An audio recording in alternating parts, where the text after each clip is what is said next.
जय मां सरस्वती। फिर से एक बार आप लोगों का स्वागत है ऑफिसर्स बिल्डर क्लासेस में। आज का क्लास हम लोग जो करने जा रहे हैं बच्चों बहुत बहुत बहुत इंपॉर्टेंट है। अभी हमने रॉलेट एक्ट के बारे में पढ़ा था कि रॉलेट एक्ट क्या था और उसी का विरोध हो रहा था पूरे भारत में। इसी विरोध में हम देखेंगे कि किस प्रकार जलियांवाला बाग कांड हुआ था। तो रॉलेट एक्ट का विरोध ही एक प्रकार का परिणाम बना किसका, जलियांवाले बाग के कांड का। देखिए क्या हुआ कि जैसे ही रॉलेट एक्ट को लागू किया गया और उसमें बताया गया कि मतलब केवल संदेह आधार पर किसी को भी कितने समय के लिए भी अरेस्ट करके रखा जा सकता है और इसका विरोध पूरे भारतवासियों ने करना शुरू कर दिया था। इसी समय पंजाब के दो बहुत महत्वपूर्ण नेता थे, एक का नाम था डॉक्टर सत्यपाल और दूसरे का नाम था सैफुद्दीन किचलू। तो इनको 10 अप्रैल को गिरफ्तार कर लिया गया 1919 में रॉलेट एक्ट के पास होने के बाद। जब इस एक्ट का विरोध हो रहा था तो भारत में ये हमारे दो नेता जो थे डॉक्टर सत्यपाल और सैफुद्दीन किचलू, इनको 10 अप्रैल को गिरफ्तार कर लिया गया। तो इनकी गिरफ्तारी के विरोध में और साथ साथ रॉलेट एक्ट के विरोध में, इनकी गिरफ्तारी और रॉलेट एक्ट के विरोध में एक प्रदर्शन आयोजित हुआ था। और देखिए वो भी प्रदर्शन कुछ नेता लोग कर रहे थे, लेकिन उस दिन किस दिन ये प्रदर्शन आयोजित किया गया था, 13 अप्रैल 1919 को।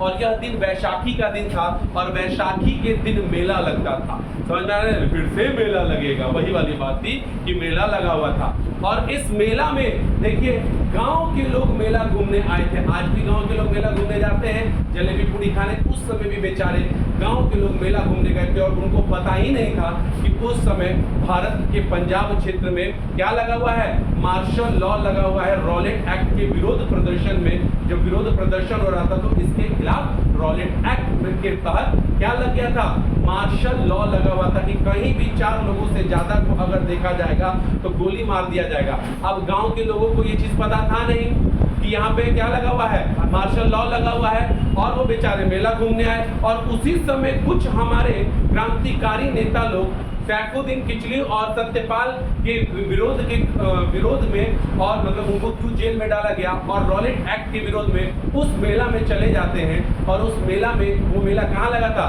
अमृतसर के जलियांवाला बाग पार्क में लगा था।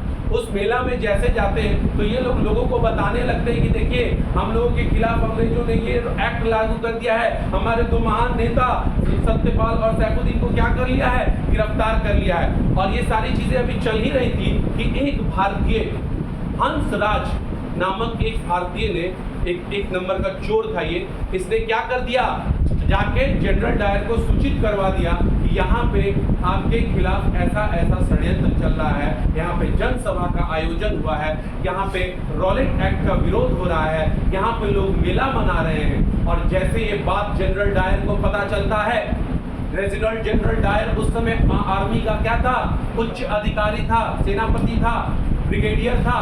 और याद रखिए जैसे इसको ये पता चलता है जनरल डायर को तो ये अपनी पूरी सेना के साथ कहां पहुंच जाता है, जलियांवाला बाग पार्क। और इस पार्क की खासियत ये कि इसमें मुख्य द्वार एक ही था, निकलने का कोई जगह भी नहीं था। जितने पार्क के अंदर लोग थे उसके सबके सामने पूरी जनरल डायर की सेना खड़ी हो गई और जनरल डायर ने बिना सोचे निहत्तों पर क्या करवा दिया, गोली चलाने का आदेश दे दिया। और इस गोली चलाने में लगभग अंग्रेजी सरकार के हिसाब से 379 लोग मारे गए, कांग्रेस के हिसाब से 1500 लोग मारे गए और स्थानीय लोगों के हिसाब से 2000 से ज्यादा लोग मारे गए। अब इतना बड़ा नरसंहार हो रहा है तो निश्चित तौर पर इसकी प्रतिक्रिया होगी भारत में भारतीयों के द्वारा। तो भारतीयों के द्वारा इसके खिलाफ प्रतिक्रिया हुई और इसमें सबसे पहले महात्मा गांधी ने केसर हिंद की उपाधि त्याग दी, रविंद्रनाथ टैगोर ने सर नाइटहुड की उपाधि त्याग दी, हमारे एक बहुत शंकर नायर जी थे, ये एक वाइसरॉय की कार्यकारिणी परिषद के सदस्य थे, इन्होंने अपनी सदस्यता त्याग दी। अब इस हत्याकांड के खिलाफ भारत के कांग्रेस के द्वारा एक समिति का गठन किया गया और इस समिति की अध्यक्षता किसने की थी, मदन मोहन मालवीय ने। मदन मोहन मालवीय ने इस हत्याकांड के खिलाफ एक समिति की गठन किया गया था, उसकी अध्यक्षता वो कर रहे थे। और इस समिति में कौन कौन उस समय और सदस्य था, तो मोतीलाल नेहरू थे, CR दास थे, महात्मा गांधी थे, बदरुद्दीन तैयब जी थे, इत्यादि लोग इस समिति के सदस्य थे और इन्होंने जनरल डायर के इस कृत्य को क्या किया, निंदा किया कि इन्होंने बहुत गलत काम किया।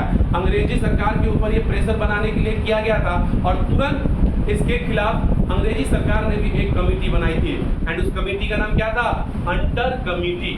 हंटर कमेटी की अध्यक्षता खुद हंटर साहब कर रहे थे और इसमें उनके अलावा कौन अन्य सदस्य थे तो देखिएगा, justice Raskin, mister Rice, Thomas Smith, George Brow और 3 भारतीय भी इस समिति के सदस्य थे, जीवन लाल सीतलवाड़ा, सुल्तान अहमद, जगत नारायण। और इस समिति ने जो रिपोर्ट पेश किया उसमें जनरल डायर की प्रशंसा की गई, उसे समाज का रक्षक बताया गया। सोचिए अंग्रेजों की क्या भारतीयों के प्रति सोच रही होगी। उसके बाद इनको यहाँ के खतरा से बचने के लिए फिर से कहाँ भेज दिया गया, ब्रिटेन भेज दिया गया। लोग कहते हैं कि उधम सिंह ने जनरल ये जो आपका ब्रिगेडियर जनरल था इसको गोली मारा था, इनको गोली उन्होंने नहीं मारा था। इसकी मौत तो अपनी एक आकस्मिक मृत्यु से हुई थी, ब्रेन हैमरेज की वजह से हो गई थी 1927 में। लेकिन उधम सिंह ने जिसको मारा था वो उस समय पंजाब के लेफ्टिनेंट गवर्नर थे माइकल ओ डायर।